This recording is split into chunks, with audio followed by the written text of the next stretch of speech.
श्री शिवाय नमस्तुभ्यम हर हर महादेव। दोस्तों 25 फरवरी को षष्ठी तिथि है। षष्ठी तिथि के दिन आपको 7 लोटे जल वाला एक महा उपाय करना है और आपको सिर्फ एक बेलपत्र लेना है। पूज्य गुरुदेव की कथा सुनकर हम आज आपको यह उपाय समझाने वाले हैं। बहुत ही चमत्कारी उपाय है। इस वीडियो को पूरा देखिए, तभी आपको यह उपाय अच्छे से समझ में आएगा, वरना आप कोई ना कोई गलती कर ही दोगे।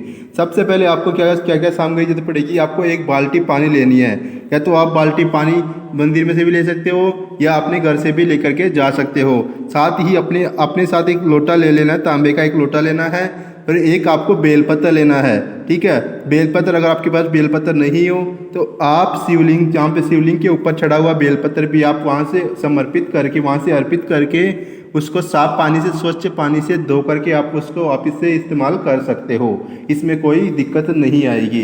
अब आपको करना क्या, ध्यान समझिए। मान लो आपने कोई बहुत सारे व्रत कर लिए, आपने बहुत सारे उपाय कर लिए, आपने पशुपतिनाथ का व्रत भी कर लिया, लेकिन फिर भी आपकी कोई ऐसा काम जो अटक गया हो, वो पूरा नहीं हो पा रहा हो, तो आपको यह उपाय एक बार अवश्य करना चाहिए।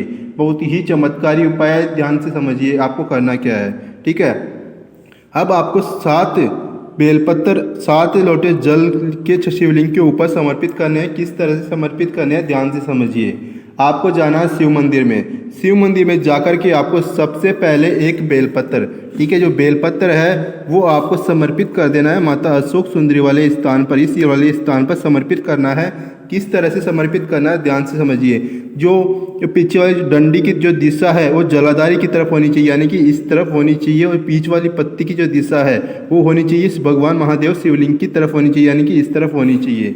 इस तरह से आपको समर्पित करना है। उसके बाद में 2 से 3 मिनट की आपको वहीं पर बैठ करके श्री शिवाय नमस्तुभ्यम मंत्र का मन ही मन स्मरण करना है। उसके बाद में करना क्या है, 2 से 3 मिनट के पश्चात आपको करना क्या है, आपको वो बेलपत्र वहाँ से प्राप्त कर लेना है।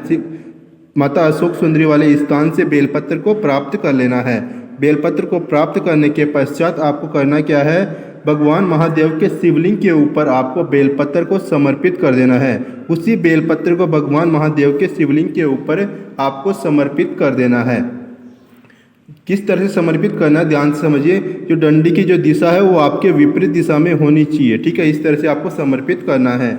उसके बाद में करना क्या है, आपको एक करके 7 लोटा जल, आपको एक करके 7 लोटा जल शिवलिंग के ऊपर समर्पित करना है। किस तरह समर्पित करना है, पहले 1 लोटा जल समर्पित करना है, उसके बाद में दूसरा लोटा जल समर्पित करना है। बिल्कुल धीरे धीरे आराम से आपको समर्पित करना है। मन ही मन श्री शिवाय नमस्तुभ्यम मंत्र का स्मरण करते हुए आपको समर्पित करना है। पहले 1 लोटा, फिर दूसरा, फिर तीसरा, फिर चौथा, फिर 5वां, फिर 6वां, फिर 7वां। इस तरह से आपको 7 लोटे जल शिवलिंग के ऊपर समर्पित कर देने हैं। उसके बाद में करना क्या है, ध्यान से समझिए। अब आपको करना क्या है, वहीं पर थोड़ी देर वहीं पर मंदिर में बैठ करके श्री शिवाय नमस्तुभ्यम मंत्र का आपको स्मरण करना है।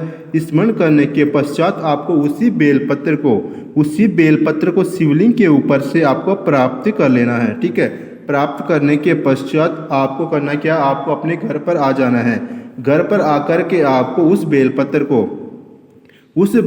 को आपको अपने घर पर ऐसी जगह पर रखना है, या तो आप अपने घर के मंदिर में रख सकते हो या फिर कोई भी साफ जगह हो, वहाँ पर आपको उस बेलपत्र को रख लेना है। बेलपत्र को आपको या तो 11 दिन के लिए रखना है या फिर आप 21 दिन के लिए उस बेलपत्र को वहीं पर ही रखे रहने देना है। ठीक है, आप अपने हिसाब से 11 दिन भी चूज कर सकते हो, 21 दिन भी चूज कर सकते हो। ठीक है, अब आपको करना क्या है, आपको पूरे या तो 11 दिन या 21 दिन आपको पूर्ण ब्रह्मचर्य का पालन करना होगा। ठीक है, ब्रह्मचर्य का पालन आपको करना होगा। फिर आपको करना क्या है, 11 दिन या 21 दिन के पश्चात आपको उस बेलपत्र को वहाँ से प्राप्त कर लेना है जहाँ से आपने रखा है। जहाँ से प्राप्त कर करके आपको जाना है किसी भी नदी या किसी भी तालाब में, जहाँ पर पानी प्रवाहित होता रहता हो। ठीक है, जल प्रवाहित होता रहता हो, वहाँ पर जाकर के आपको अपने हाथ में बेलपत्र को